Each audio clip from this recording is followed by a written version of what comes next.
Alright mga boss, welcome back again sa inyo. No? Meron tayong bagong unit dito na subject for refresh ng engine. 5 years na tong unit na to, 2020 model. Tapos 5 years nang walang bukas yung makina. May usapin tayo sa mga groups page. Tapos yung mga iba-ibang mga topics doon.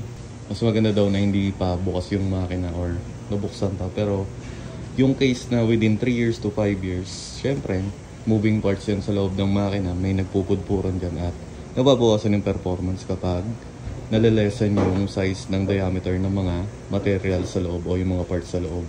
Kaya tara, buksan natin. Tignan nyo na rin kung paano mag-refresh ng engine ng Mio Sporty. Applicable to sa mga Mio Sporty series mga bossing. Ayan, yung mga carb type. So ayan, tara. So mga boss, bali kasi kapag nag-refresh kayo ng engine, hindi nyo na kailangan tanggalin yung dito sa harap. So ang priority nyo na lang talaga, tanggalin muna yung compartment, engine cover, side fairings, tapos itong footboard. Yan, tapos yung bangka na lang. Kasi lahat naman ng connected sa engine nandito lahat. Katulad ng throttle, yung brake cable, fuel line, yung mga hoses, tapos mga konting wirings. Tapos yan, makikita nyo naman pag pinaghiwa-hiwalay natin. Babaklasin muna ni parang Yopip, tapos yan, makikita nyo yung paghihiwalay ng body sa engine. So yun mga bossing, no, step by step na rin natin yung pag-engine refresh ng makina ng Mio Sporty. Kasi yung mga napapanood nating ibang vlogger parang tanga mag-vlog eh. Kumbaga hindi nila talaga detail by detail yung pagturo ng engine refresh sa mga Mio Sporty natin. Minsan binibitin pa kayo sa mga video. Kasi requested ng pinsan ko na i-vlog natin yung pag-engine refresh. Para naman may mapanood siya, no?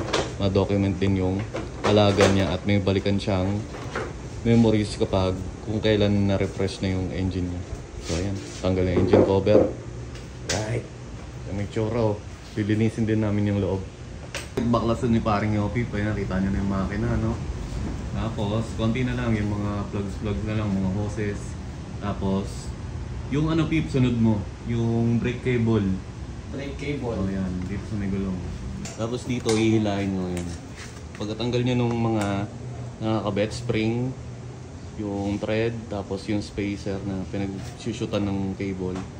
Yan, balik nyo yung mga parts para hindi mawala. Tanggalin mo muna to yung mga wirings. Ako yung Pip, yung sa may pulser.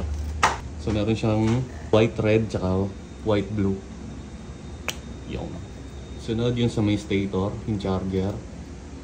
Meron siyang white, black, tsaka yung yellow, red. Sunod itong sa negative. Cut mo to Pip, yung mahawak sa negative na terminal natin.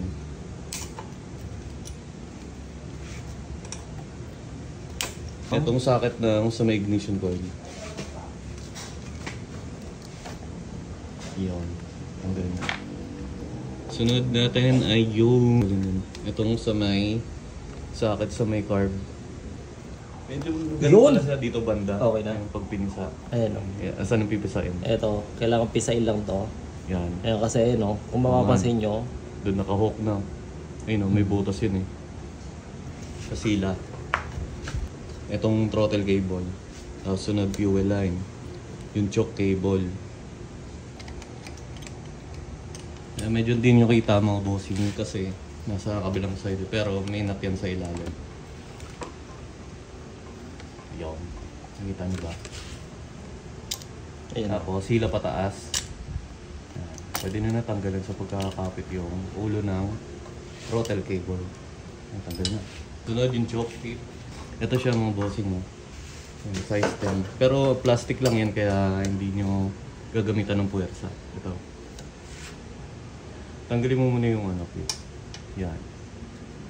Yung gomang yan. Tapos, pihit. Pagkahugot. Ayan Ayan. Pwede yan, tanggalin na tanggalin mo Pip. Para sure, i-safety na rin sa lagayan. Ito. Hilahin po baba yung yung pin na yan. Yung pin. Napakalaga yan. Tsaka yung spring. Tsaka yung cover. Ayan. Ang sunod naman natin ay itong fuel line. Kailangan ng pambara. Pambara.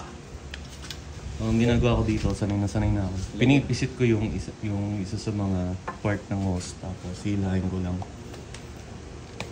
Yeah, para hindi tumulo. Naka-vacuum delete kasi ito eh. Okay, pip. Yan, ganun lang, set aside. Ang sunod naman natin na tatanggalin yung pipe kasi tatanggalin natin yung ehe na pinagkakabitan ng engine support tsaka ng chassis.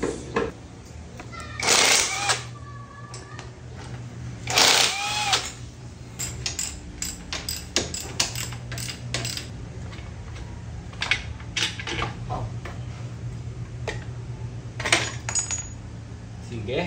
Na natin tanggalin yung sa may engine support eh. Ito. Ayan o. Yung nut na yan. Pero mamaya na yan kasi meron pa tayong isang tatanggalin. Ito. Yung shock.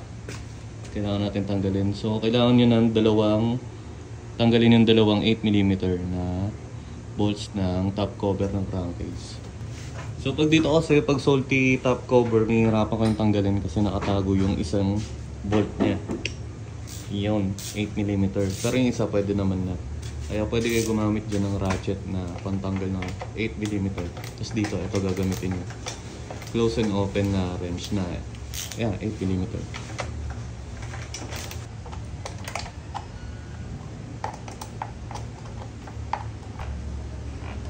Yung spring ng shock. Kaya nahihirapan tanggalin. Yan, tanggal na. Mas meron pala dito na 3mm na Allen. Okay. Ito, yung tornilyo ng shock. 12mm yan. Oh. Pag natanggal na, pwede nyo ibalik dun sa shock or lagay nyo na lang sa lagayan nyo. Basta may container kayo para lagayin ng mga bolts. Sunod naman yung pinaka-last natin ata. Yan, kung paggugot namin wala na sumama. Itong ehe naman ang pinagkakabitan ng chassis sa engine support. Anong size yan, Pip? 17 tsaka 14. 17 doon yung nut. 40 naman dito. So dito, 17 mga bossing yun yung nut na yan. Tapos kukontrahin ko dun sa kabila. Pakita natin. Washer. Pwede na natin hugutin pagkatanggal nitong ng ehe.